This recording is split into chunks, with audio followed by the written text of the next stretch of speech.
ये नहीं uniform civil code ले आओ। यूनिफॉर्म सिविल कोड है गोवा में, क्या गोवा आसमान पर चला गया? असल यूनिफॉर्म सिविल कोड लाने का मकसद इस देश को क्या बोलते हैं कि हम इस देश को तरक्की देना चाहते हैं। क्या बताइए, अगर मुस्लिम चार शादी के मामले की वजह से क्या देश में गुर्बत है? देश की तरक्की रुकी हुई है कि नहीं? जो मुसलमान चार शादी कर रहा इसलिए देश तरक्की नहीं कर रहा है। क्या तलाक की वजह से देश की तरक्की रुकी हुई है? क्या औरत 21 साल में बच्चियां शादी नहीं कर रही, पहले कर ली, इस वजह से देश गुर्बत में? इंसानों के लिए कब क्या जरूरी है, ये अल्लाह से बेहतर कोई नहीं जान सकता। अल्लाह की जात को, उनकी कुदरत को, उनकी सिफात को हम कभी कभी समझाने के लिए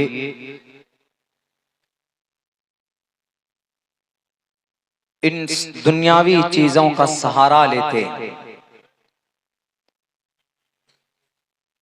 वरना अल्लाह तबारक व तआला की ताकत और अल्लाह की कुदरत और अल्लाह तबारक व तआला की जात ऐसी है, लैसा कमिस्लिही शै न तस्य प्रतिमास्ति।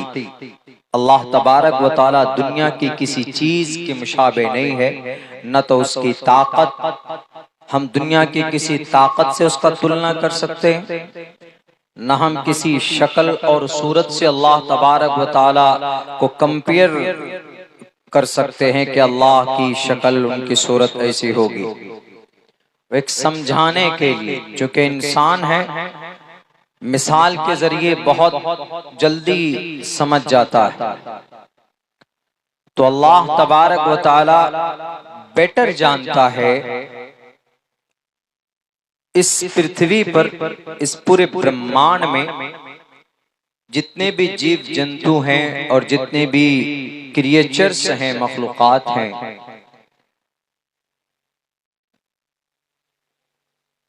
कौन सी मखलूक कहां पर है, किस चीज की जरूरत है, ये अल्लाह से बेहतर कोई नहीं जान सकता। हम अल्लाह बोलते हैं, हिंदू कुछ और बोलते हैं, क्रिश्चियन लॉर्ड गॉड बोलते हैं, जोडाइज्म, क्रिश्चियनिटीज किसी और धर्म में कुछ और बोलते हैं, जैन धर्म में भगवान ही बोला जाता है, ईश्वर ही बोलते हैं वहां पर भी, बुद्धिस्ट में भी खुदा को, अल्लाह को वही कहा जाता है। बस इतना जरूर है कि उन सब का, पूरी दुनिया के इंसानों का यह अकीदा है कि उन सब का मालिक, उन सब का क्रिएटर, बल्कि creator of the world there is only one, he is only alone, वह तन्हा है, वह अकेला है, इसमें कोई शक नहीं। अब उस अल्लाह का इंसानों के लिए कौन सा कानून है जो बेटर हो? हम पूरी दलील के साथ, दीनी दुनियावी दोनों दलाइल की रोशनी में हम ये बात कर सकते हैं कि वो कानून अल्लाह का कुरान करीम की शक्ल में है, अल्लाह तबारक व तआला की शरीयत जो मुहम्मदुर रसूलुल्लाह के जरिए से हम तक पहुंची है, उसकी शक्ल में। कुछ जाहिल लोग अपनी नाखानदगी की वजह से, अपनी इलिटरेसी की वजह से, अपनी जिहालत की वजह से वो उसमें भी नुक्स निकालते हैं, कहते हैं कि नहीं, इस शरीयत में, इस कानून में, इस अल्लाह के कलाम में ये कमी है, ये कमी है, ये कमी है।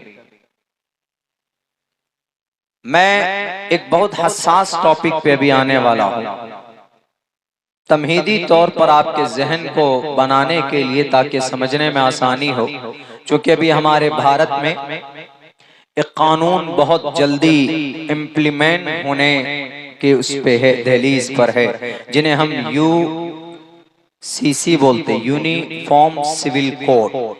इसको उर्दू में यकसा शहरी कानून बोला जाता है, uniform civil code, common civil code भी बोलते हैं।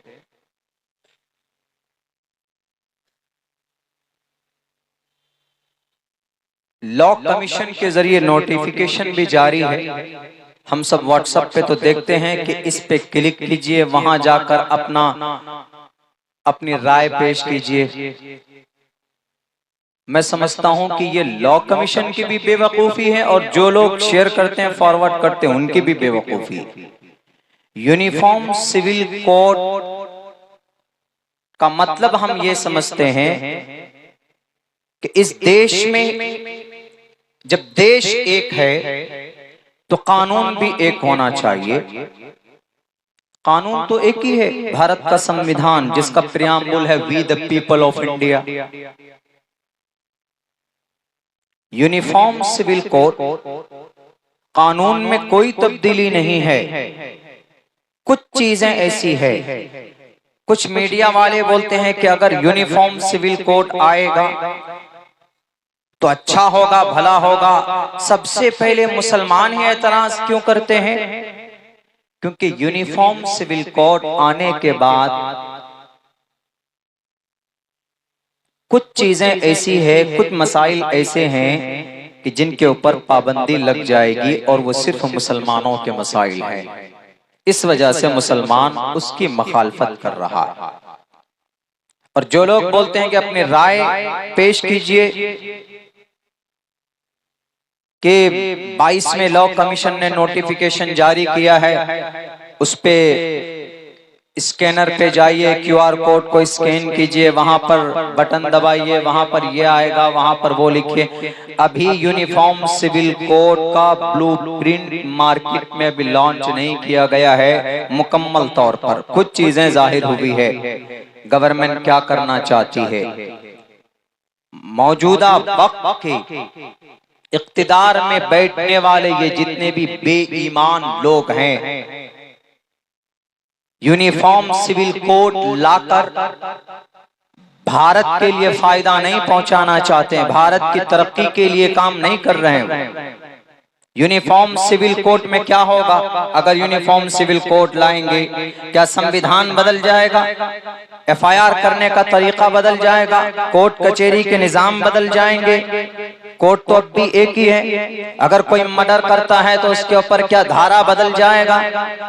302 नहीं लगेगा। कोई मारने की कोशिश करेगा तो 307 नहीं लगेगा। कोई रेप करेगा तो 376 नहीं लगेगा। क्या ऐसा होगा? ऐसा नहीं होगा, वो तो अपनी जगह पर है।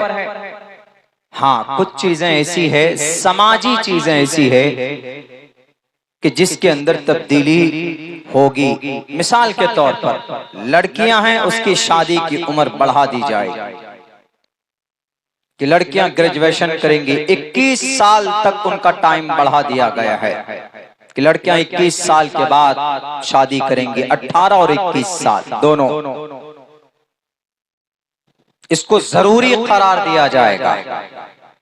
कोई बात नहीं, इस्लाम में 12 साल में बच्चियां बालिग हो जाती है, तो क्या 12 साल के बाद शादी करना जरूरी थोड़ी है? जरूरी नहीं है। जरूरी इस्लाम में शादी करना जब जरूरी है जब आप अपने ऊपर कंट्रोल नहीं रख पाएंगे, आप गुनाह में शामिल हो जाएंगे, आप नाजायज संबंध में चले जाएंगे। ऐसे वक्त में शादी करना जरूरी है, फर्ज है, वाजिब है। वरना 30 साल की उम्र में औरत पहुंच जाए, लड़की पहुंच जाए, कॉन्फिडेंट है, अपना काम कर रही है, कारोबार है, नहीं घर पे रहती है, नहीं करना चाहती, या गुर्बत है, बहुत सारी चीजें हैं, गुनाह में मुलव्विस ना होने का अंदेशा, ऐसी सूरत में क्या जरूरत है? इस्लाम नहीं कहता है कि तुम शादी करो, कोई दिक्कत नहीं। दूसरा कानून क्या होगा? बहु विवाह मना। असल इसको लाना है, असल में इसको लाना है। यानी मुसलमान एक शादी कर पाएगा, यूनिफॉर्म सिविल कोड आने के बाद 2 शादी नहीं कर पाएगा। तीसरे नंबर पर क्या होगा, तलाक में अभी तो सिर्फ मर्द को अधिकार है कि मर्द ही तलाक दे सकता है, लेकिन उस वक्त में यूनिफॉर्म सिविल कोड आने के बाद तलाक औरत भी दे सकेगी, सिर्फ मर्द के जिम्मे तलाक का अधिकार जो होगा वो खत्म हो जाएगा, मर्द मालिक नहीं होगा। औरत भी जब चाहे तलाक दे सकती है। और तलाक के बाद अभी इस्लामिक कानून के एतबार से तलाक हो जाने के बाद तलाक हो गई, औरत अलग मर्द अलग, लेकिन नहीं, अब ये कानून आने के बाद में तलाक हो जाने के बाद भी पूरी जिंदगी उसको एलिमनी मिलती रहेगी, उसको नान नफका खर्च देता रहेगा शौहर। यूनिफॉर्म सिविल कोड आने के बाद ऐसा होगा। ये शरीयत के साथ, ये पर्सनल लॉ के साथ खिलवाड़। और क्या होगा, और ये होगा तड़का। अभी मुसलमान में मर्द के, औरत के, बच्चे के, लड़की के लिए एक हिस्सा है, लड़के के लिए 2 हिस्सा है। कहते हैं कि ये जुल्म ज़्यादती है। तलाक सिर्फ मर्द दे पाएगा, ये भी जुल्म ज़्यादती है।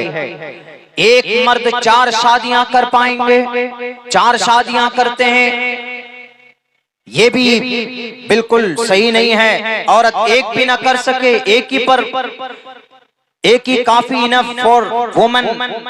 औरत के लिए एक ही शादी, मर्द के लिए 4-4। असल यूनिफॉर्म सिविल कोड लाने का मकसद, इस देश को क्या बोलते हैं कि हम इस देश को तरक्की देना चाहते हैं। क्या बताइए, अगर मुस्लिम 4 शादी के मामले की वजह से क्या देश में गुर्बत है, देश की तरक्की रुकी हुई है कि नहीं? जो मुसलमान 4 शादी कर रहा है इसलिए देश तरक्की नहीं कर रहा है। क्या तलाक की वजह से देश की तरक्की रुकी हुई है?